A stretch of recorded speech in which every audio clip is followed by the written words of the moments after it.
நீங்கள் பார்த்துக் கொண்டிருப்பது நாட்டுக்கோட்டை நகரத்தார் டிவி. இந்த நிகழ்ச்சியை உங்களுக்காக வழங்குவோர் B Star Diamonds and jewellery, Anna Nagar, Chennai.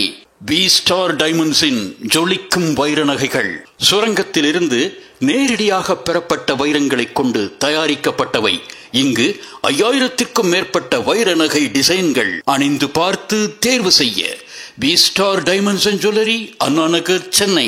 Kasi Visalakshi, Kavimadurai Meenakshi, கட்டியுள்ள ஆடைகளும் கழுத்தில் உள்ள அணிகலன்களும் சுத்தியுள்ள மண்டபமும் தூக்கி வரும் வாகனமும் முற்றும் அழியா எங்கள் மதுரை மொட்ட கோபுரத்தின் அழகும் அண்ணாமலையில் வீற்றிருக்கும் பேரழகும் அத்தனையும் ஆக்கி கொடுத்து அமர்ந்திருந்து காத்தவர்கள் நாட்டுக்கோட்டை வளர்த்த நகரத்தார் அல்லாமோ. எப்படி பல்துறை வித்தகராகணும்? கிரிக்கெட்னா தோனி மாதிரி வரணும், டான்ஸ்னா மைக்கேல் ஜாக்சன் மாதிரி வரணும், மேடை பேச்சுனா அறிஞர் அண்ணா மாதிரி வரணும், மல்டி டேலண்டடா ஆகணும். முதல்ல நகரத்தார் பையனுக்கு திருமணம் ஆகுமானே பெரிய எதிர்பார்ப்பா இருக்கு. இதுல நான் என்ன திருமண எதிர்பார்ப்பை பத்தி பேசணும்? மனைவி அமைவதெல்லாம் இறைவன் கொடுத்த வரம். அமையணுமே, அப்பதானே இறைவன் வரத்தை கொடுப்பாரு. இங்க அமைகிறதே பெரிய சிக்கலாவில் இருக்கு. நீங்க எதிர்பார்க்கிறது என்ன? ஐடியில் இருக்கணும். பையனுக்கு வயசு 25 தாண்டவே கூடாது. 25 தாண்டவே கூடாது. மிஞ்சி மிஞ்சி போனால் 26 வரலாம். அதுக்கு மேலே நாங்கள் பொண்ணை கொடுக்கறதில்ல. சரி, இது ஒரு கண்டிஷன். 2வது கண்டிஷனுக்கு வருவோம். மாப்பிள்ளை ஐடியில் இருக்கணும். ஏங்க ஐடியில் இருக்கணும்? இன்க்ரிமெண்ட், ஹையர் பொசிஷன், வீடு, காரு, ஃபாரின் வேலை அப்படி இருக்கும். சரி, ஐடியில் இருக்கணும். மஸ்ட்டு மாப்பிள்ளைக்கு முடி இருக்கணும். சரிங்களா? மஸ்ட் மாப்பிள்ளைக்கு என்ன இருக்கணும்? முடி இருக்கணும். ஐடியிலையும் வேலை பார்க்கணுமா, முடியும் இருக்கணுமா. கனெக்ஷனே ரொம்ப தப்பான கனெக்ஷன். ஏன்னா வேலை பார்க்குறதுக்கு தான் தெரியும். பல பேர் ஐடியில் இருப்பீங்க, வேலை பார்க்குறவங்களுக்கு தான் தெரியும். ஸ்ட்ரெஸ்ஸு, டிப்ரெஷனு, எவன் வந்துட்டு திட்டு வாங்கணும், கண்டவன் ஃபாரின்லேருந்து கழுவி ஊற்றிக்கிட்டு இருப்பேன் டீம்ஸில். நமக்கு நாம் லேப்டாப்பை மெயின்டைன் பண்ணுறதா இல்லை ஹேர் ரொம்ப சில்கியாக இருக்கும், என் ஹேரை நான் மெயின்டைன் பண்ணுறதா? அப்படி ஒரு பல பிரச்சனையில இன்றைய இளைஞர்கள் வாழ்க்கை ஓடிக்கிட்டு இந்த திருமணத்துலலாம் போயிருந்தா பார்த்தீங்கன்னா, ஏண்டி வள்ளியம்மா, இந்த பொண்ணுக்கு என்ன தொகை கொடுத்தாங்களா? 2 நகை 5 லட்சம் ஆச்சு அப்படின்னு. 2 நகை 5 லட்சம் ஆச்சு, இன்னும் இவ்வளோ கம்மியாக கொடுத்துருக்காங்க. என்னவோ பிஸ்னஸ் பண்ணுறேன்லாம் சொன்னாங்க, ஆனால் இவ்வளோ தான் கொடுத்துருக்காங்க. இந்த மாதிரி போகிறோம். ஏன்னா நல்லா நடக்கிற கல்யாணம் கூட இந்த பல ஆட்சி மரங்கள்னால நின்று போயிடுது. ஏன்னா எங்களுக்கு கல்யாணம் நடக்கிறதே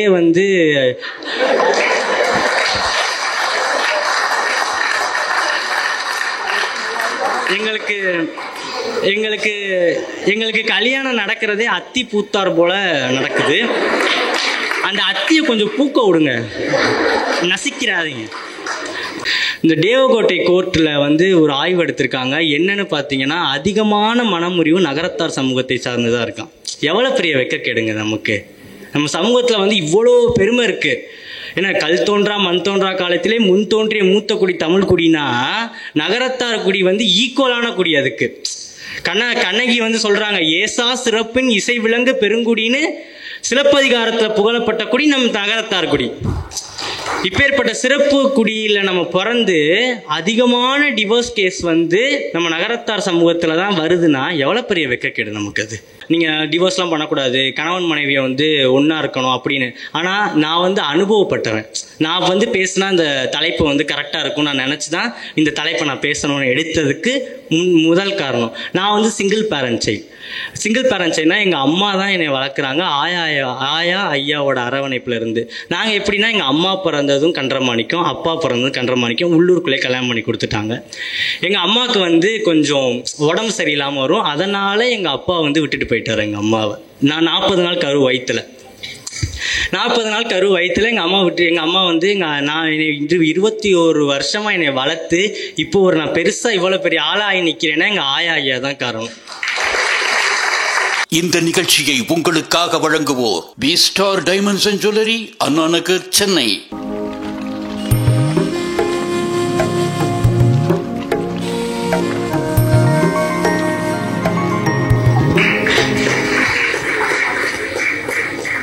அண்ணாமலை சின்னாஞ்செட்டி அவர்கள் மதுரையில் வசிக்கிறார்.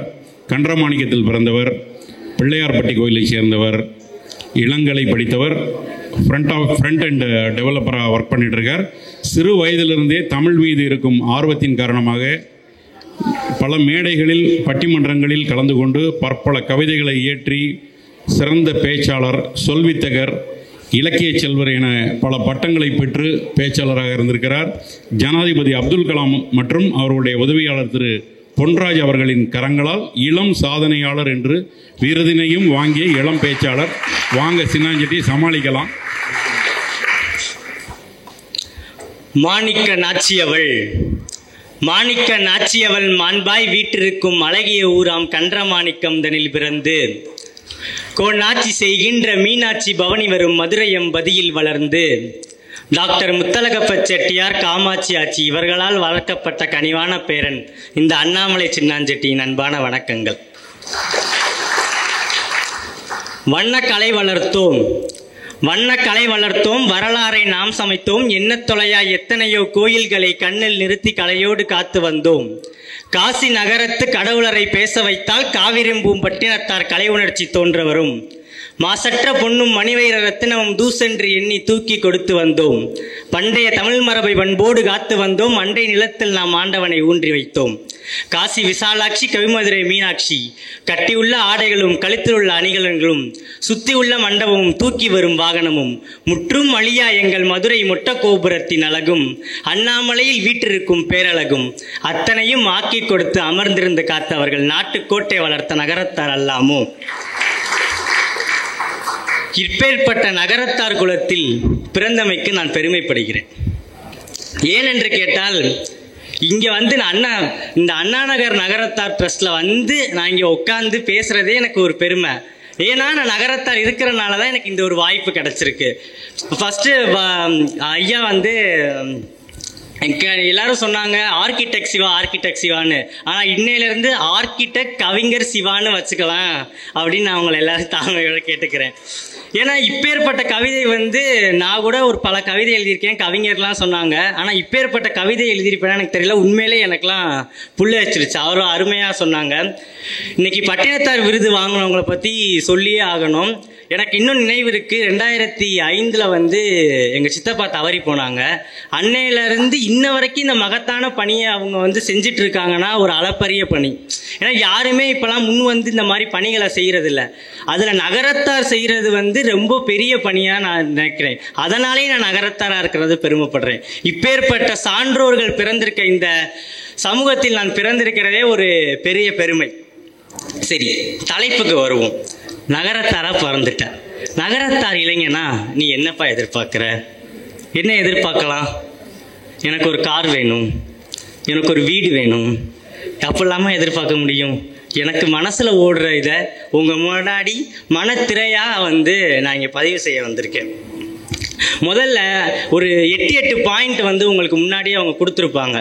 அதெல்லாம் நீங்கள் பார்த்தீங்கன்னா தெரியும். முதல்ல வந்து நான் உங்கள் எல்லாரையும் கேட்டுக்கிறது, ஆத்தா அப்பச்சி தயவுசெய்து மாறணும். இத்தனை வருஷம் நான் பிறந்து 21 வருஷம் ஆச்சு. எங்கள் ஆத்தா அப்பச்சி வந்து மாறினாங்களா அப்படின்னா இல்லை. அதே மாதிரி தான் எல்லா ஆத்தா அப்பச்சியும் இருப்பீங்கன்னு நான் நினைக்கிறேன். என் மகன் பல்துறை வித்தகராகணும். எப்படி பல்துறை வித்தகராகணும்? கிரிக்கெட்னா தோனி மாதிரி வரணும், டான்ஸ்னா மைக்கேல் ஜாக்சன் மாதிரி வரணும், மேடை பேச்சுனா அறிஞர் அண்ணா மாதிரி வரணும், மல்டி டேலண்டடாக ஆகணும் அப்படின்னு நினைக்கிற நீங்கள் தான் உங்கள் வீட்டில் வந்து ஒரு பொது காரியமாக இருக்கட்டும், இல்லை வந்து நீங்கள் 4 பேர் கூடி உட்கார்ந்த இடத்துல உனக்கு என்ன பேச்சு, பெரியவங்க உட்கார்ற இடத்துல அவ்வளோ பெரிய ஆளாயிட்டியான்னு கேட்குறது நம்ம சமூகத்தில் நிறையா இருக்குது. இதெல்லாம் கண்டிப்பாக மாறினாதான் எங்களை மாதிரி இளைஞர்களுக்கு ஒரு பேசுகிற வாய்ப்பு கிடைக்கும். ஏன்னா நம்ம இன்னும் ஆயா காலத்திலேயோ ஐயா காலத்திலேயோ இல்லை, நம்ம 2023 இருக்கோம். எங்களுக்குன்னு ஒரு சில ஒப்பீனியன் இருக்கும், எங்களுக்குன்னு ஒரு சில, நாங்களும் பல சமூக மக்களோட சேர்றோம், எங்களுக்கும் ஒரு சில கருத்து இருக்கும். அந்த கருத்துக்கள்லாம் நீங்கள் எப்போ கேட்க போகிறீங்க? இதுதான் என்னோட முதல் கேள்வியாகவே இந்த சபையில் நான் வைக்கிறேன்.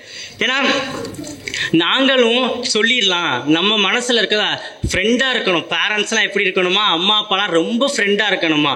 ஆனால் அந்த ஃப்ரெண்டு எங்களோட கூட படிக்கிற ஃப்ரெண்ட்ஸ்லாம் மச்சான் நீ சொல்கிறா நான் கேட்டுக்கிறேன் அப்படின்னு சொல்கிறவங்க தான் இருக்காங்க. ஆனால் நீங்கள் பேரண்ட்ஸும் நாங்கள் ஃப்ரெண்டாக இருக்கணும் எதிர்பார்க்குறோம். எப்படி நீ என்ன பேசுகிற, அவ்வளோ பெரிய மனுஷன் ஆயிட்டியா நீனு, உனக்கு அவ்வளோ வயசு வந்துருச்சா அப்படின்னு தான் இன்னமும் பேரண்ட்ஸ் சொல்கிறீங்க. ஆத்தா அப்பச்சி மாறுங்கன்னு தான் என்னோட முதல் எதிர்பார்ப்பை இந்த மேடையில் வைக்கிறேன். அடுத்து ஒரு லீடராக வரணும். என் மகன் ஒரு பெரிய லீடராக வரணும், லீடர்ஷிப் குவாலிட்டி இருக்கணும். எப்படி லீடர்ஷிப் குவாலிட்டி இருக்கும்? பேசவே விடுறதில்ல. எங்கள் அம்மா நீனே வேலை பார்த்துரு, நீனே செஞ்சிரு, உனக்கு லீடர்ஷிப் குவாலிட்டி வளர்ந்துரும். எங்கள் அம்மா என்னம்மா வேலை கொடுப்பாங்க? இன்ஜினியர் படித்த என்னைய பெரிய வெங்காயம் சின்னமாக வாங்கிட்டு வரணும், சின்ன வெங்காயம் பெரியமாக வாங்கிட்டு வரணும். தக்காளி எப்படி இருக்கணுமா, கல் போல இருக்கணும், இல்லைன்னா உன் மண்டையில் நான் கல்லை போட்டு உடைப்பேன். இப்படி இருக்க பேரண்ட்ஸ் மத்தியில் நாங்கள் இருக்கோம். இப்படி இருந்தால் எங்களுக்கு எப்படி லீடர்ஷிப் குவாலிட்டி வளரும்? இந்த மாதிரி வேலையை இப்போ இபி பில்லாம் எங்கள் ஐயா என்னை கட்ட சொல்லுவார். சரி, முன்னாடிலாம் எனக்கு தெரியாது. நான் பைக் எடுத்துகிட்டு போய் வெயிலில், சரி சொல்கிறாரே அப்படின்னு சொல்லி பைக் எடுத்துகிட்டு போய் வெயிலில் போய் நான் இபி பில் கட்டுவேன். பின்னாடியே எங்கள் ஐயா வந்துடுவார். எதுக்கு ஐயா வந்தீங்க? நீ ஒழுங்காக கட்டுறியா, பணத்தை ஒழுங்காக கொடுக்குறியான்னு பார்க்க வந்தேன். இப்படி நீங்க வேலையும் சொல்லிட்டு பின்னாடியே வந்தா என்ன பண்றது? சரி, இப்பதான் லேட்டஸ்ட் டெக்னாலஜி வந்துருச்சு, நம்ம ஆன்லைன்ல கட்டிக்கலாம். நம்மலாம் பெரிய மல்டி டேலண்டட் பர்சன்ஸ். ஸோ ஆன்லைன்ல கட்டிக்கலாம் நம்ம இபி பில்ல. அப்படின்னா கண்டதை நோண்டிவிடாத, பணம் ஃபுல்லாக போயிடும். அப்போ எப்படிங்க எங்களுக்கு லீடர்ஷிப் குவாலிட்டி வளரும்? இன்டர்வியூல என்ன கேட்கறான்? நான் 8.8 சிஜிபிஏ வச்சிருக்கேன். வேணாம் இன்டர்வியூ வரியா, உட்காரு, இன்ட்ரோடியூஸ் அபவுட் யுவர் செல்ஃப். எனக்கு தெரியாது, my name is Annamalai, rejected. அப்போ என்னால் பேசவே முடியலை. ஒரு தேர்ட் பர்சன்ட்ட என்னால் பேசவே முடியலைன்னா யார் காரணமாக இருக்க முடியும்? உங்களை மாதிரி பேரண்ட்ஸ் கிட்ட தான் நாங்கள் பேச முடியும். எங்களுக்கு என்ன வரலையோ நீங்கள் தான் எங்களுக்கு உள்ளே இருந்து கொண்டு வரணும். நாங்கள் பேசணும்னு ஒரு கருத்தை முன்மொழிஞ்சாலே உனக்கு என்ன அவ்வளோ பெரிய ஆயிடுச்சா, பெரிய மனுஷங்க முன்னாடி பேசுகிற, அவ்வளோ பெரிய ஆளாயிட்டியான்னு கேட்குற நீங்கள் மாறணும் தான் என்னோட முதல் கேள்வியாகவே இருக்குது. அடுத்து நம்ம வீட்டிலலாம் சண்டை வரும். எங்கெல்லாம் எங்களை வச்சுக்க கூடாதோ அங்கெல்லாம் எங்களை வச்சுப்பீங்க, எங்களெல்லாம் வச்சுக்கணுமோ அங்கெல்லாம் எங்களை துரத்தி அடிக்கிறதே நீங்க தான். சண்டை வரும், ஆத்தாக்கும் அப்பச்சிக்கும் அப்படி சண்டை வரும். உங்க வீட்டை நான் அப்படி வீடா, என்ன கொண்டு வந்த, நீ கொண்டு வந்ததெல்லாம் நாங்க சொல்லிக்கிட்டா இருக்கோம். நீங்க என்ன நல்லாவா வச்சுக்கிட்டிய? அம்மா உடனே நீங்க என்ன நல்லாவா வச்சுக்கிட்டிய? நான் இந்த வீட்டில் வெங்காயம் உரிக்கிறது உங்களுக்கு வடிச்சு போட்டு இதே பொழப்பாதான் இருக்கு அப்படின்னு சொல்றது. இதெல்லாம் பேசும்போது எங்களை நீங்க கூட வச்சுக்கிறது. அடுத்த நாள் ஒரு ஃபங்க்ஷன் வரும். யாரெல்லாம் நம்ம வீட்டில் பேசியிருப்பாங்களோ, உங்க ஆத்தா அப்படியா, அப்பச்சி அப்படியா, அந்த அப்பச்சி ஆத்தாலாம் வீட்டுக்கு வருவாங்க. இவர் தான் நம்ம அம்மா சொன்னாங்களோ அன்னைக்கு அப்படின்னு அவரோட தோற்றமே எங்களுக்கு மாறி போயிடுது. எந்த இடத்தெல்லாம் எங்க சண்டை போடும்போது எந்த பேரண்ட்ஸ் ஆச்சு, எந்த ஆத்தா அப்பச்சி ஆச்சு வெளியில போ, நானும் அம்மாவும் பேசுறோம் அப்படின்னு சொல்லியிருக்கீங்களா? அது எப்படி? முக்கியமா நாங்களும் உங்க வீட்டில் ஒரு உறுப்பினர் தானே. முக்கியமான விஷயம் பேசும்போதெல்லாம் எங்களை வெளியில அனுப்பிடுறது. ஆனா என் மகன் மல்டி டேலண்டட் பர்சன்ஸாக வரணும், லீடர்ஷிப் குவாலிட்டி வரணும். எப்படிங்க வரும்? அதனால தான் என்னோட முதல் எதிர்பார்ப்பே நகரத்தார் சமூகத்துக்கிட்ட எங்களையும் உங்களுடன் பேச விடுங்க. ஒரு 4 பேர் கூடி இருக்கிற இடத்துல இங்கே வா, நம்ம வீட்டில் ஒரு ஃபங்க்ஷன் நடக்குது, இங்கே உட்காரு, முறை தெரியல நம்ம போராடிக்கிட்டே இருக்கோம். இந்த மாதிரி விஷயங்களை எங்களை கூட்டிட்டு உள்ளே உட்கார வச்சாதானே முறைகளை எங்களுக்கு தெரியும். அப்புறம் இளைஞர்களை குறை சொல்ல வேண்டியது, சின்ன பையனுக்கு ஒன்றும் தெரியலை, சின்ன பையங்களை வச்சிருக்கதே பேரண்ட்ஸ் ஆகி நீங்கள் தானே. ஸோ இந்த மாதிரிலாம் நீங்கள் மாறணும்னு என்னோட முதல் எதிர்பார்ப்பு. அடுத்து உறவுகளை பேண வேண்டும் என்பது எங்களுடைய 2வது எதிர்பார்ப்பு. எப்படி உறவுகளை பேணலாம்? நம்ம நகரத்தார் சமூகம் உறவுக்குனே பிறந்த சமூகம். ஆத்தா, அப்பச்சி, அண்ணமுண்டி, ஐத்தியாண்டி, அம்மா முண்டி, இந்த மாதிரி அம்மா, இது மாதிரிலாம் வார்த்தைகள் எந்த ஒரு சமூகத்திலே இல்லை. உறவுகளை பேணக்கூடிய சமூகம். ஆனால் இன்னைக்கு உறவுகளோட நீங்க எங்களை பேண விடுறீங்களா? கிடையாது. என்னன்னா முன்னாடிலாம் அந்த வளவுல சுத்தி அவ்வளோ பேர் இருப்பாங்க. அவ்வளோ எங்க சித்தப்பா இருப்பாரு, பெரியப்பா இருப்பாரு, பெரியப்பா பிள்ளைங்க இருக்கும், நாங்க எல்லாம் போய் விளையாடுவோம். அப்படிலாம் ஒரு இது இருந்துச்சு. நீங்க எல்லாம் அப்படிதான் இருந்திருப்பீங்க. ஆனா இப்போ எத்தனை பேர் சம்மர் ஹாலிடேஸ்க்கு உங்க ஊருக்கெல்லாம் போய் நல்லா கொண்டாடி இருப்பீங்க. இப்பதான் எங்க சம்மர் ஹாலிடேஸ் முடிஞ்சிச்சு. யாராச்சும் எங்களை ஊருக்கு அனுப்புனீங்களா? இல்ல எங்க சித்தி வீடோ இல்ல பெரியம்மா வீட்டுக்கோ அனுப்புனீங்களா? கிடையாது. எப்படி? என் மகன் ஏசி இல்லைன்னா தூங்க மாட்டேன், மெத்தை இல்லைன்னா தூங்க மாட்டேன். நாங்க சொன்னோமா உங்ககிட்ட ஏசி இல்லைன்னா தூங்க மாட்டோம்னு? நீங்கள் அனுப்ப இன்ட்ரெஸ்ட் கிடையாது. ஏன்னா நீங்கள் ஏற்கனவே பழைய சண்டையெல்லாம் போட்டு மண்டையை உடைச்சிட்டு ஒரு பக்கத்து இருந்திருப்பீங்க.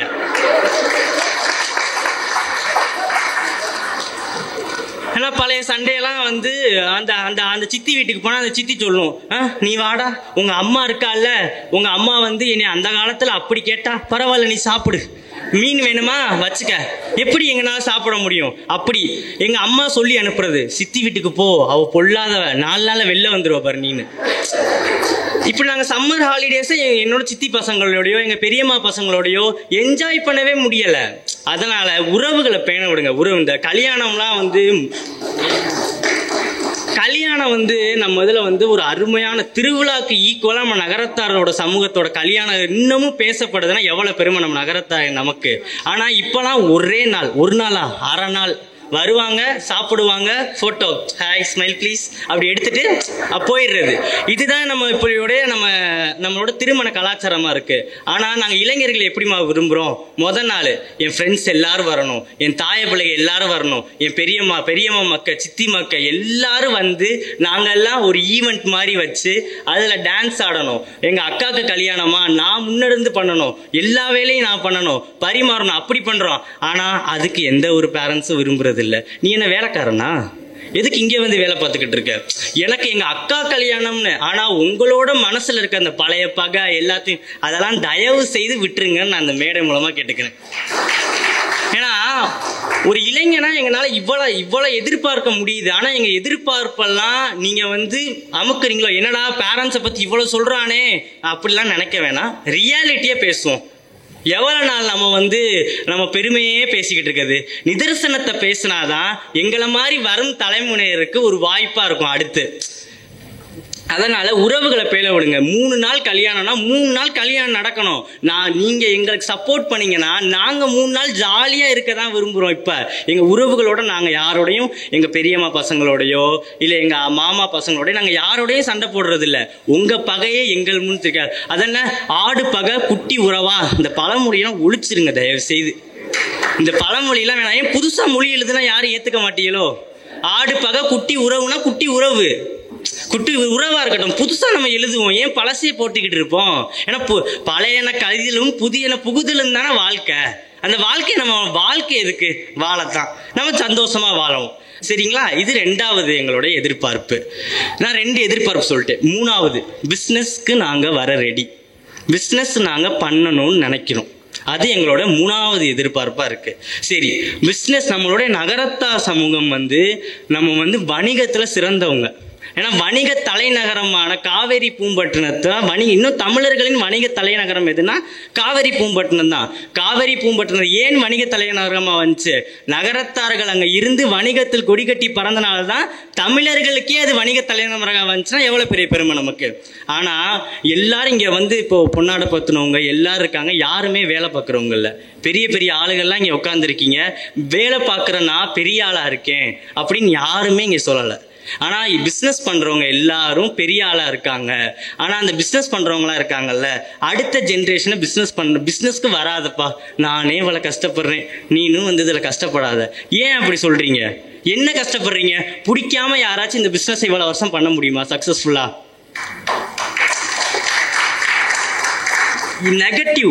ஏன்னா நீங்க இந்த பிசினஸை உங்களுக்கு எவ்வளவு பிடிச்சி, ஏன்னா பிடிக்காத பிசினஸ்ல இவ்வளவு டேர்ன் ஓவர் வராது. கண்டிப்பா நீங்க நல்லா பண்ணாதான் இவ்வளவு டேர்ன் ஓவர் வரும். ஆனா பக்கத்திலேயே ஒருத்தவர் நம்ம காம்படிட்டர் கண்டிப்பா இருப்பாரு. அவர் ஒரு 1 கோடி ரூபாய் டேர்ன் ஓவர் எடுக்கிறாருன்னா நம்மளும் அதே மெயின்டைன் பண்ணிக்கிறது. அவர் 1 கோடி எடுக்கிறாரா, சரி நம்மளும் 1 கோடி தான் எடுப்போம். ஆனா நம்மளால 4, 5 அப்படின்னு மேலே ஏத்திட்டு போறாரு. ஆனா நான் என்ன சொல்ல வரேன்னா, பிசினஸ் நீங்க ஒரு பர்சன் பிசினஸ் பண்றீங்கன்னா உங்களோட ப்ராஃபிட்டை இந்த சமூகத்துக்கு காட்டுங்க. ப்ராஃபிட் காட்டுறனால யாரும் நம்மளோட பிசினஸை புடுங்கிக்க போறதே கிடையாது. அதுதான் உண்மையே. ஏன்னா பிசினஸை காட்டினா பக்கத்துல இருக்கவே பொறாமப்படுவானா? ஏன் நம்ம நல்லா இருக்கணுமே பொறாமப்படட்டும், அவரை மாதிரியே நம்ம இருக்கணும் அவசியமே கிடையாது. இந்த இதுல நம்ம நல்லா பண்றோம். நெகட்டிவ் தாட்ஸை பிசினஸ் பண்றவங்க தயவு செய்து வெளியில கொண்டு போங்க. ஏன்னா நான் அவங்களுக்கு ஒரு மனசுல நம்ம உழைக்கிறோம் கஷ்டப்பட்டு உழைக்கிறோம். யாராச்சும் பிடிச்சதை கஷ்டப்பட்டு பண்ணுவாங்களா? ஜாலியாக பண்ணுவாங்க. அடுத்த தலைமுறைக்கு நீங்கள் வாங்க என் பிஸ்னஸை பண்ண. அப்பாவுக்கு வந்து என்னென்னா மயனை வந்து இன்னும் பெரிய ஆளாகணும், இதில் கஷ்டம் இருக்குன்னு அவங்களுக்கு தெரியும். ஏன் நாங்களும் கஷ்டப்பட ரெடியாக இருக்கோம், எங்களுக்கு சொல்லித்தர நீங்களாம் ரெடியாக இருக்கீங்களா? ஆனால் நீங்கள் சொல்லித்தரணும், நாங்களும் பிஸ்னஸ்க்கு வரணும் தான் நாங்கள் எதிர்பார்க்குறோமே. இப்போ ஐடி கம்பெனிலாம் எடுத்துக்கிட்டிங்கன்னா அவங்களோட டேர்ன் ஓவரை தான் முதல்ல காட்டுவாங்க. நான் வந்து இவ்வளோ ப்ராஃபிட் எடுக்கிறேன், நான் வந்து எங்கள் கம்பெனி வந்து ஒரு இவ்வளோ கோடி எனக்கு ப்ராஃபிட் எடுக்குன்னா எனக்கு பெருமை, அஸ் எம்ப்ளாயியா எனக்கு பெருமை. அதே மாதிரி தான் பிஸ்னஸ் பண்ணுற உங்களுக்கும் நான் என்ன சொல்கிறேன்னா, நீங்கள் எவ்வளோ உங்கள் டேர்ன் ஓவர் அதிகமாக ஆக்குறீங்களோ அவ்வளோ உங்களுக்கு பெருமை. இது வந்து சிறுமை கிடையாது. பக்கத்தில் இருக்கவங்க பெரிய ஆளானா ஆகட்டும், நம்ம பிஸ்னஸில் நம்ம தான் ராஜாவாக இருக்கணும். அப்படி இருக்கணும். நீங்களும் உங்கள் பசங்களை வந்து இதில் உள்ளே கொண்டாந்து இது மாதிரிலாம் இருக்கு. நாங்க வந்து எப்படின்னா ஒரு 5 வருஷம் வேலை பார்க்குறோமா, நாங்க பிசினஸ் பண்ணணும்னு நினைக்கிறோம். ஆனா அப்பாவே சொல்லிட்டாரு ரொம்ப கஷ்டமா இருக்கான், சரி நம்ம இதிலே இருப்போம். அப்படி இருக்க நாங்க விரும்பல, நாங்களும் பிசினஸ் பண்ண தான் விரும்புறோம். அதையும் நீங்க புரிஞ்சுக்கிட்டு எங்களை பிசினஸ்குள்ள கொண்டு வாங்கன்னு தான் நாங்க உங்கள்கிட்ட கேட்குறோம். ஒரு கதை ஒன்று இருக்கு. என்னன்னா, நான் வந்து ஃப்ரெண்ட்ஸ்லாம் இருப்பாங்க. எனக்கு கிரிக்கெட்டில் வந்து ஏயும் தெரியாது இசட்டும் தெரியாது. எனக்கு தெரிஞ்சதெல்லாம் தோனி இருக்கிறாரு, முன்னாடி சச்சின் இருக்கிறாரு, அவ்வளோதான் எனக்கு இந்த கிரிக்கெட்டை பற்றி தெரியும். என் ஃப்ரெண்டெல்லாம் வந்து இந்த ஐபிஎல் மேட்ச் வந்துச்சு ரொம்ப தீவிரமாக பார்த்துக்கிட்டு இருந்தாங்க. ஃபைனல்ஸ், ஐபிஎல் ஃபைனல்ஸ் நானும் போயிருந்தேன். எனக்கு தெரியாது, எனக்கு கிரிக்கெட்டே தெரியாது. இவங்க தீவிரமாக பார்த்துட்டு இருக்காங்க. எவனுமே பேசலை என் கூட.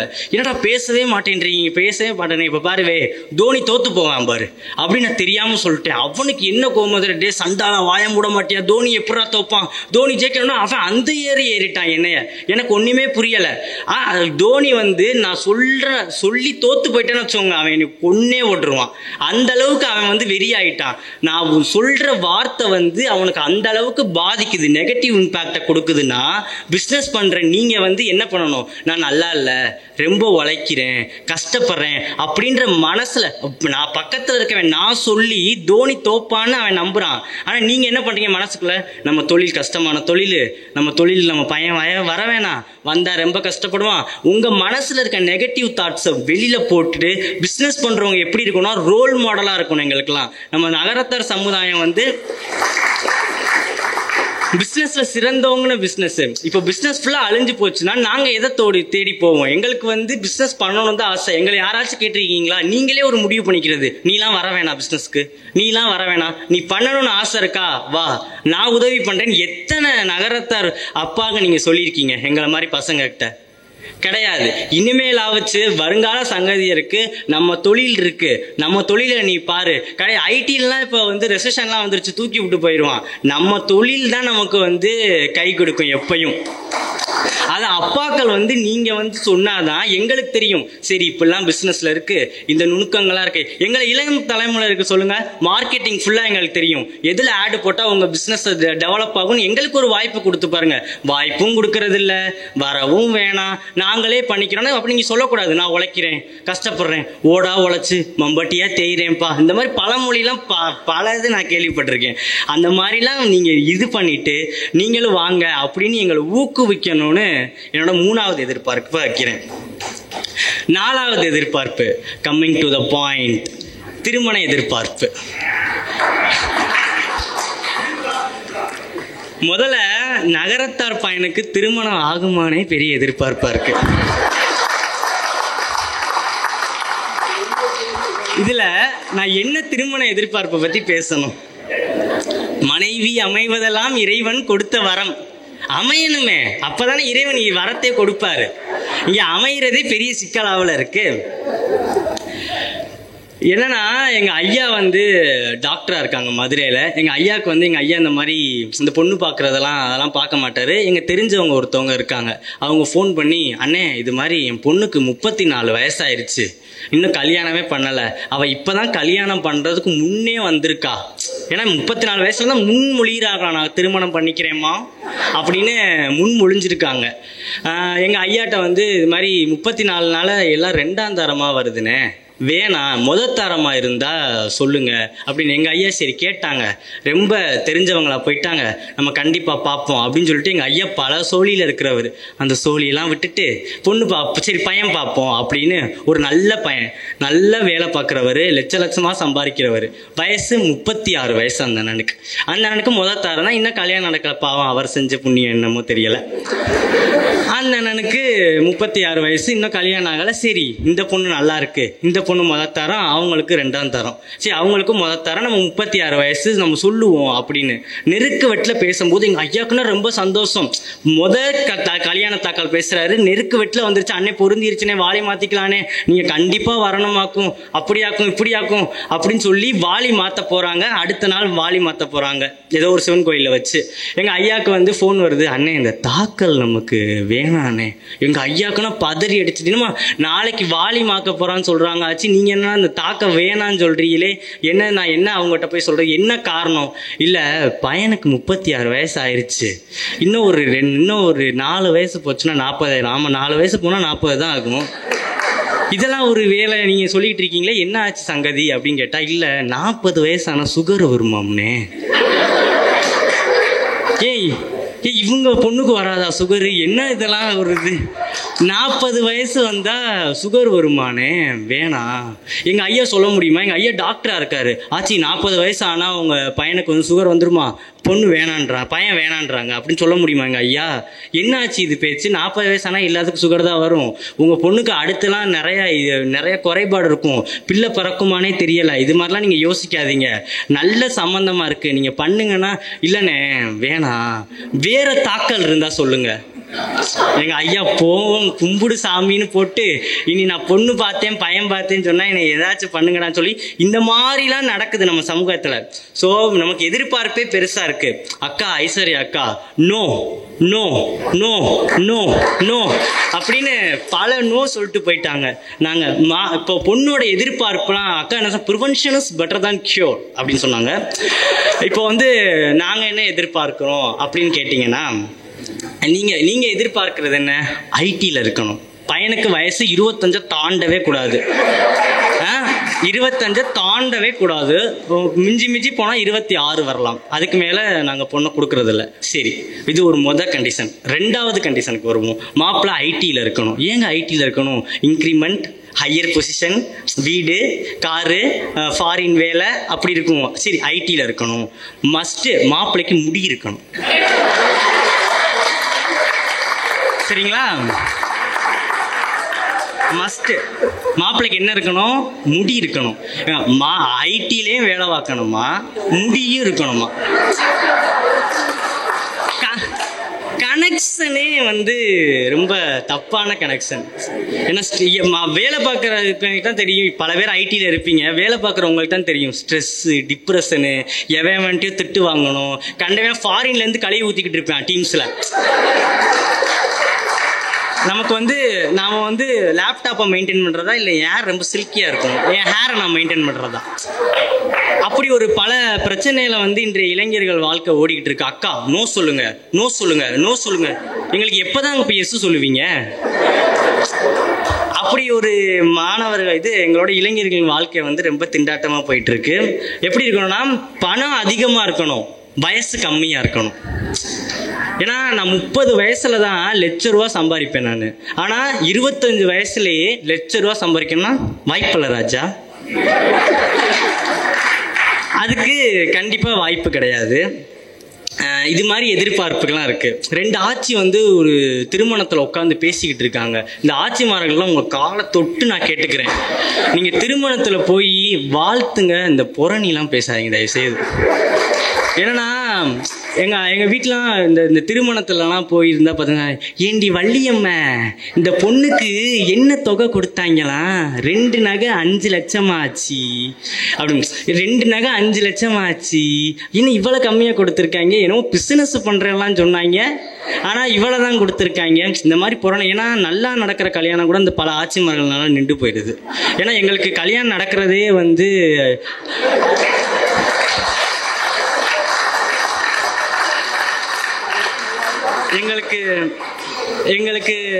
எங்களுக்கு கல்யாணம் நடக்கிறதே அத்தி பூத்தார் போல நடக்குது. அந்த அத்தியை கொஞ்சம் பூக்க விடுங்க, நசிக்கிறாதீங்க அப்படின்னு கேட்டுக்கிறேன்.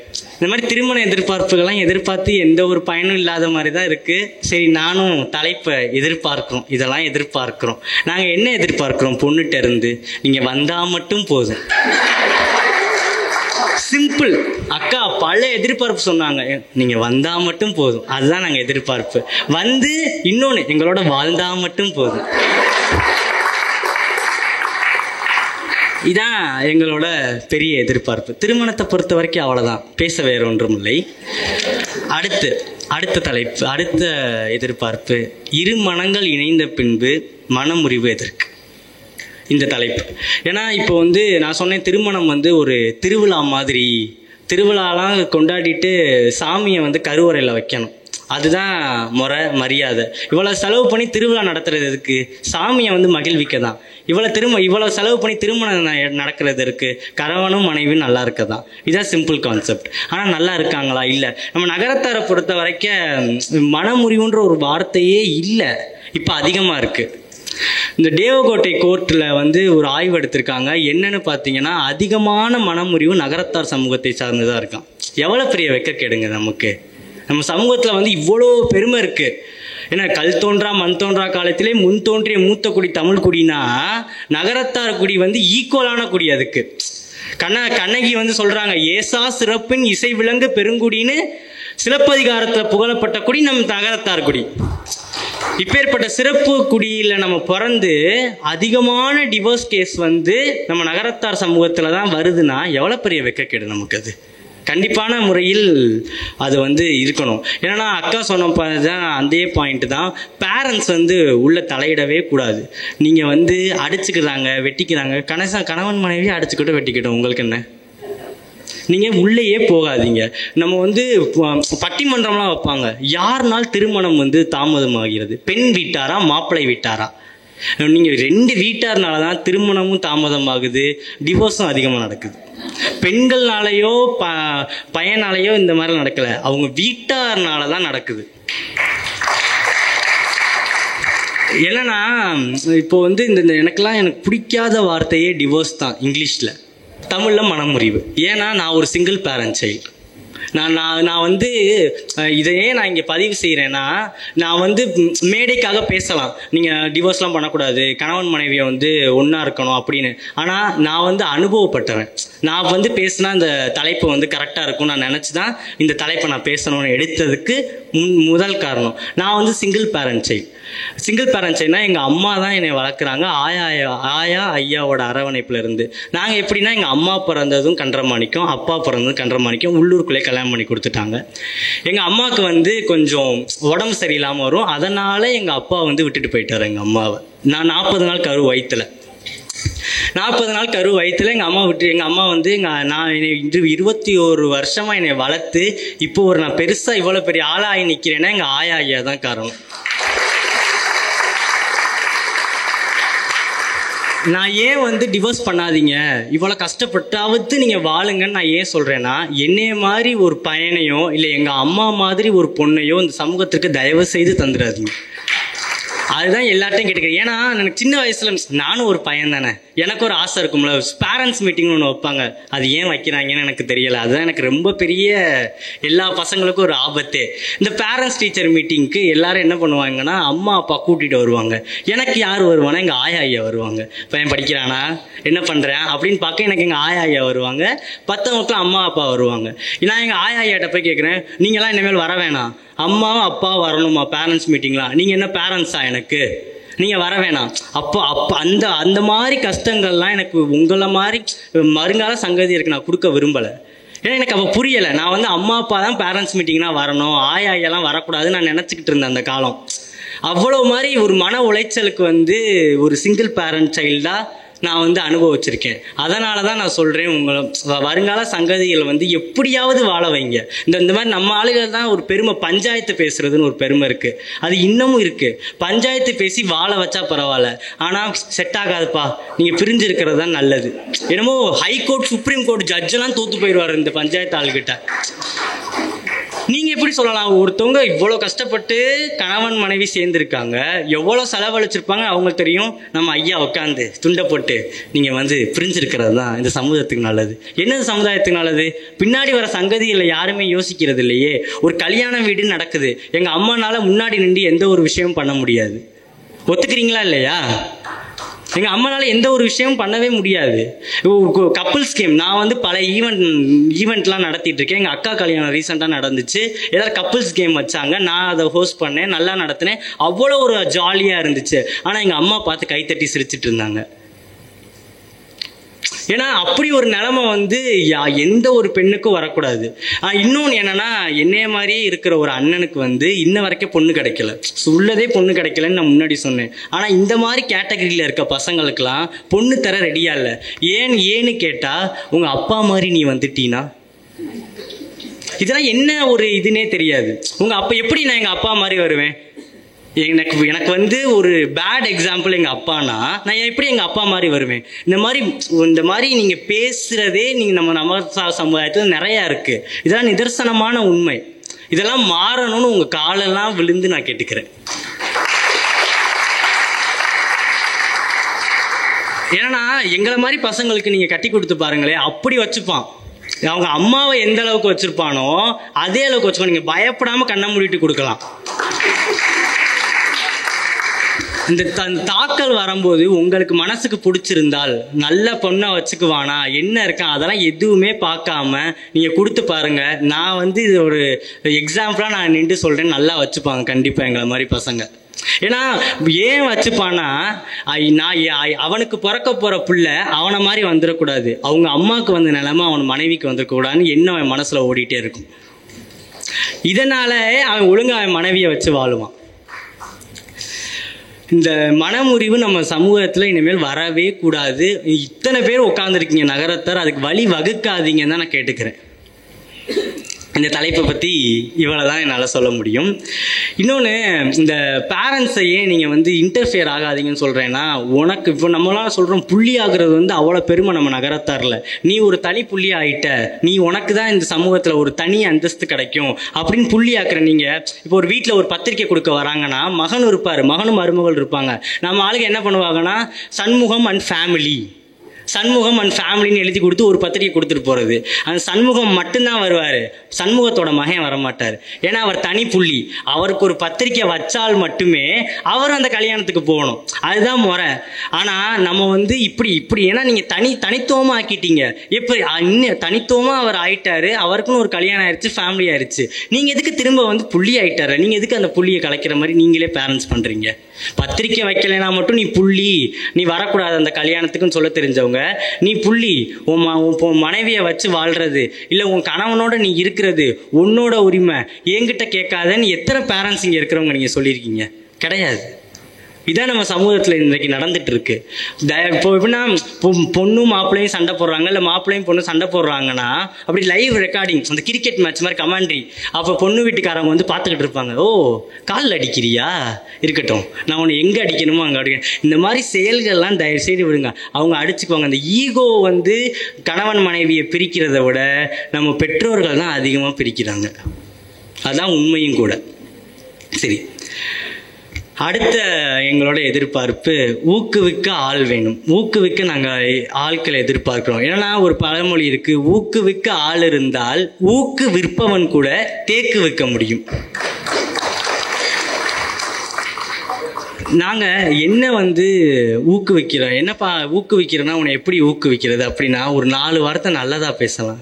ஒரு சின்ன தப்பு நாங்கள் செஞ்சால் கூட எனக்கு அப்பாவே தெரியும்ல நீ இப்படி தான் பண்ணுவேன்னு, நீ எங்கிட்ட உருப்படுவ, மார்க் கம்மியாக வாங்கிட்டா நீலாம் படிக்கவே லாயக்கில்லை, ஆனால் அவன் தான் பெரிய ஆளாக வந்து நிற்பான் பின்னாடி. ஆனால் அந்த சமூகத்தில் வந்து நீங்கள் வந்து நல்ல சான்றோர்களோட சேருங்க. ஏன் தாய் தகப்பன் நல்ல சான்றோராக இருக்க முடியலை? ஏன் இருக்கக்கூடாது தாய் தகப்பன் நல்ல சான்றோர்களா? அதனால தான் நாங்கள் கேட்குறோம், ஊக்குவிக்க எங்களுக்கு ஆட்கள் தேவை. நீங்கள் சொல்லலாம், சின்ன பையன் வந்து சொன்னால் கேட்க மாட்டான். எப்போ நீங்கள் சொல்கிற நாங்கள் கேட்குற மாதிரி நீங்கள் சொல்லியிருக்கீங்க? இல்லை, யாருமே கேட்குற மாதிரி சொன்னதில்லையே. கேட்குற மாதிரி யார் ஒருவர் சொல்கிறார்களோ நாங்கள் கண்டிப்பாக கேட்போங்க. நீங்கள் வந்து எப்படின்னா, அந்த அம்மாக்களுக்கெல்லாம் ஒரு இது இருக்குது, அப்பாட்ட பேசவே விடுறதில்ல. அப்பாட்ட பேசவே விடுறதில்ல அம்மாக்கள்லாம். ஏன்னா ஒரு வீட்டில் வந்து பையன் பொண்ணு இருக்கான்னு வச்சுக்கோங்க, பொண்ணு அப்பாட்ட போய் தைரியமாக பேசும், ஆனால் பையன் போய் அப்பாட்ட தைரியமாக பேசுறது இல்லை. ஏன்னா அப்பா வந்து கோவக்காரன்னு அம்மாவை தான் போர்ட்ரேட் பண்ணுறது. அம்மா வந்து நான் பார்த்துக்கிறேன்டா, நீ விடுறா, அப்பாட்ட தானடா, எவ்வளோடா வேணும், நான் வாங்கி தரேன்டா அப்படின்னு அப்படியே வச்சிருக்குது. பொண்ணும் பையனும் இருக்காங்க ஒரு வீட்டில். இந்த பொண்ணு வந்து டூர் போகணும், அதே டூருக்கு இந்த பையனும் போகணும். இந்த பொண்ணு வந்து அப்பா 1000 rupees கொடுங்க அப்படின்னு சொல்லி, பாப்பா 1000 ரூபாயா, 1500 வச்சுக்க, நான் நீ என்ன பொம்பளை பிள்ளை தனியாக போகிற, 4 காசுக்கு ஆகும். இதே போய் அப்பா 1000 ரூபா வேணும்ப்பா. எதுக்கு 1000? டூர் போகணும். டூர் போய் கெட்டு போகிற, என்ன பண்ண போகிற, டூரில் போய் ஆட போகிற, நல்லா ஆடுப்பா, நீ ஆடுறதுக்கு தானே நான் சம்பாரிச்சு இங்கே கொட்டிக்கிட்டு இருக்கேன். ஏன்னா இந்த பொண்ணுகிட்ட சொல்கிறது இல்லை, பையன்கிட்ட வந்து சொல்கிறது. இந்த மாதிரி நெகட்டிவே பேசுறது. அம்மா உடனே நீ அவங்ககிட்ட கேட்காதடா, நான் வாங்கி தரேன், நீ போய் இந்த உரமூர் வாங்கிட்டு வா பக்கத்து வீட்டில். ஒரு 1000 ரூபாய்க்காக நான் உரமூர்லாம் வாங்கணும், இன்ஜினியர் படித்தவன். ஒரு 1000 ரூபா வாங்குறதுக்காக உரமூர்லாம் வாங்கிட்டு வரணும். நான் பக்கத்து வீட்டில் போய் உரமூர் வாங்கிட்டு வாடா, நீ வாங்கிட்டு வா, நான் அப்பாட்ட வாங்கி வைக்கிறேன். சரி, நமக்கு 1000 ரூபா வேணுமே, உரமூர் வாங்கினா தான் 1000. நான் போய் உரமூர் வாங்கிட்டு வந்து அம்மா இந்தாம கொடுனா 500 தான்ப்பா வாங்க முடிஞ்சிச்சு. 1000 தந்திருப்பார் அவர். அம்மாவுக்கு எதையோ செலவு தேவைப்பட்டிருக்கும், அதையும் அம்மா நம்மகிட்ட இருந்து பிடிங்கிக்கிறது. 500 தான்ப்பா தந்தாரு, அப்பா நான் தான் கேட்டேன்லம்மா 1000 வேணுமா. சரி இவ்வளோ அழுகிற, இந்தா 1000 கொடுத்துட்டாரு அவர். இந்த அம்மாக்கள் வந்து இன்டர்மீடியேட்டராகவே இருக்காதீங்க. பையன்கிட்ட போய் அப்பாட்ட போய் டைரக்டா பேசு. உங்க அப்பா தானே, அப்பாக்களும் வாப்பா உனக்கு என்ன வேணும், எனக்கு என்ன பிரச்சனை அப்படின்னு கேளுங்க. நாங்கள் வந்து தோளில் தட்டி கொடுக்குற பேரண்ட்ஸ் தான் கேட்குறோம், எங்கள் தோலை உரிக்கிற பேரண்ட்ஸ் கேட்கவே இல்லை. ஏன்னா இப்போ ரொம்ப சோசியலைஸ் ஆயிடுச்சு நம்மளோட சொசைட்டி. அதுக்கு ஏற்ற மாதிரி எங்களை மாறணும், நீ மாறு நீ மாறு நீ மாறு அப்படின்னா நீங்க ஏன் மாற மாட்டேன்றீங்க? எங்களை மாறுன்னு சொல்றவங்க மாற்றம் எங்கேருந்து தொடங்கணும்னா நம்மகிட்ட இருந்து முதல் தொடங்கணும். அப்போதான் நம்ம சமுதாயமும் நல்லா வரும். இவ்வளோ ஒரு இக்கட்டான சூழ்நிலை இருக்கு. அப்புறம் பார்வையில் மாற்றம். பார்வையில் என்னப்பா மாற்றம் வேணும்? எனக்கு நல்லா கண்ணு தெரியுது, நான் கண்ணாடியே போடலை, அந்த பார்வை இல்லை. பார்வையில் மாற்றம் வேணும்னா ரொம்ப கண்காணிக்கிறது, பசங்களை என்ன பண்ணுறான் ஏது பண்ணுறான் அப்படி கிண்டி குடஞ்சி எடுத்துடுறது. ஏன் அங்கே போகிற, ஏன் 10 மணி ஆயிடுச்சு, ஏன் வெளில நான் உங்களை கேட்காதீங்கன்னு தயவு செய்து சொல்லவே இல்லை, கேளுங்க. ஆனால் எப்படின்னா இப்போ இருக்க யங் ஜென்ரேஷனுக்கெலாம் டப்புன்னு கோவம் வந்துடுது, ஒரு நிமிஷம் மரியாதை இல்லாமல் பேசி போடுறாங்க. அந்த மாதிரி நிலைமைக்கு நீங்களே உங்களை கொண்டு போயிடாதீங்க. ஏன்னா ரொம்ப ஏன் கேட்கவே கூடாது, ஆனால் கேட்கவே கூடாதுன்னு நான் சொல்லலை, எந்த வகையில் கேட்கணுமோ அந்த வகையில் கேட்கணும். இப்போ ஒரு பொண்ணும் பையனும், இந்த பார்வையில் மாற்றம் வந்து ஒரு பொண்ணும் பையனும் போகிறாங்க, இல்லை ஒரு பொண்ணும் பையனும் உட்காந்து பேசுகிறாங்க அப்படின்னா என்ன அப்படின்னு நீங்கள் தயவு செய்து கேட்காதீங்க. அவங்க 2 பேரும் ஃப்ரெண்ட்ஸு. இந்த சொசைட்டி வந்து கோயேடு எதுக்கு இருக்குன்னா, ஆணும் பெண்ணும் நிகர் நிகர் நிகர் நிகர்னு பேசுகிறோம். ஆனால் ஆணும் பெண்ணையும் சரிசமமாக இருந்தால் அதுக்கு பேர் தப்பான பேராக இருக்குது. எங்களுக்கும் கூட படிக்கிறவங்க இருப்பாங்க, அவங்க எங்களுக்கு உதவி பண்ணுவாங்க, அந்த பொண்ணுகிட்ட நான் பேசுவேன், அந்த பொண்ணு என்கிட்ட வந்து பேசும். இந்த மாதிரி விஷயங்கள் நீங்கள் தப்பான கண்ணோட்டத்தோட பார்க்காதீங்க. தப்பான கண்ணோட்டத்தோட பார்க்கறனால தான் நாங்கள் தப்பானவர்களாகவே உங்கள் கண்ணுக்கு கடைசி வரைக்கும் தெரிகிறோம். அதனால தான் நீங்கள் எங்களை நம்ப மாட்டேன்றீங்களோன்னு எங்களுக்கு பெரிய வருத்தமாகவே இருக்குது. ஸோ நீங்கள் வந்து எங்களை தப்பான கண்ணோட்டத்தில் பார்க்காம நல்ல பையன், ஏன் உங்கள் பையனை பற்றி உங்களுக்கு தெரியாதா? நான் பாடாவதி பையன் இல்லையே, நீங்கள் பெத்தவன் தானே, அப்போ நீங்கள் பெத்த நான் பாடாவதியா? அப்படி ஒத்துக்க முடியாதுல்ல. அப்போ நீங்க உயர்ந்த மனிதர் பெற்ற மகனும் நானும் உயர்ந்தவன் தான் இந்த சமூகத்துல. அப்படி ஈக்குவலா பாருங்க, எங்களை டீமோட்டிவேட் பண்ணாதீங்க. நாங்க ஏன்னா பல விஷயம் இருக்கும், ஃப்ரெண்ட்ஸோட சண்டை போட்டிருப்போம், இல்லை எக்ஸாம் இருக்கும், மார்க் கம்மியா வாங்கியிருப்போம். நீங்க எல்லாம் எங்கிட்ட உட்காந்து எந்த ஒரு பேரண்ட்ஸும் பேசுறதே இல்லை. ஓடு ஓடு ஓடு ஓடு ஓடு. எதுக்கு ஓடுறோம்? எதுக்கு காசு சம்பாதிக்கிறோம்? நம்ம வாழ்க்கையை மேம்படுத்தவும் நம்ம வாழத்தான் முதல்ல காசு சம்பாதிக்கிறோம். நம்ம சம்பாதிக்கிறதுக்கு ஒன்றும் வாழலைல.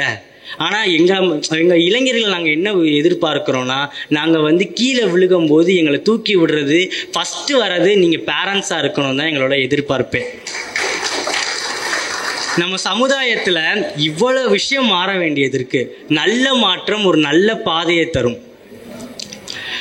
வேளாவா கந்தாவா குமராவாவா மெஞ்ஞான பொருளேவா மீனாளின்ற வாளாவா எனதுகளி துன்பம் தீர 12 கண்ணதனால் பார்க்கவாவா செயலாடும் நயனவள்ளி பங்காவாவா திருமால் தன் மருகாவா சேவலாய்வாவா ஆளாளம் உண்டகந்தன் புதல்வாவாவா அரகர தென்பரங்குன்ற ஐயா போற்றி வண்டாடும் மலர்சோலை உண்ணதானால் வள்ளியம்மை இணைகின்ற தாயும்மானால் கொண்டாடு மாதுகுர வள்ளி தன்னை கோலமனம் சூட்டி வைத்த குழந்தை யாண்டி பண்டாரம் நீருமனால் எண்ணெய்க்காரும் பச்சைமயில் வாகனரை பாதம் போற்றி என் அப்பன் பழனி ஆண்டவரின் பாதம் தொட்டு இனிமேல் இந்த சமுதாயம் பெரிய சமுதாயமா நல்ல மாற்றத்தோட வரும். ஏன்னா இளைஞர்கள் எதிர்பார்க்கிற மாற்றத்தை அத்தனையும் இந்த சான்றோர்கள் தருவார்கள் என்று நம்பி எனக்கு இந்த வாய்ப்பை அளித்த அண்ணா நகர் நகரத்தார் ட்ரஸ்டிற்கு நன்றி கூறி வாய்ப்பளித்தமைக்கும் வாய்மொழி கேட்ட உங்கள் அத்தனை பேரும் பாதம் தொட்டு விடைபெறுகிறேன். நன்றி, வணக்கம். நன்றி சின்னாஜெட்டி அவர்களே. தம்பி, நீ சின்ன பையெல்லாம் இல்லை, ரியாலிட்டியாக பேசியிருக்கிற நிறைய விஷயங்களை ரொம்ப உணர்ச்சி பூர்வமாக பேசியிருக்காரு. இந்த சபையில் அவர் பேசினது ஒருத்தர் மாறினா கூட அது இந்த அண்ணா நகர் நகரத்தார் ட்ரஸ்ட்டுக்கு ஒரு பெரிய சக்ஸஸ். இந்த மாதிரி ஒரு இளைஞர்களெல்லாம் நிறைய ஊக்குவிச்சு பேச வைக்கணும். இனிமேல் எல்லா நகரத்தார் சங்கமும் இதையெல்லாம் தொடர்வோம் அப்படின்றத ஒரு தகவலாக சொல்லிக்கிறேன். அக்கா பேசுகிறாளாம். தம்பி ரொம்ப அழகாக பேசினான். அதாவது ரியாலிட்டியாக எல்லாத்தையும் எடுத்து சொன்னான். ஸோ அருமையாக பேசினடா.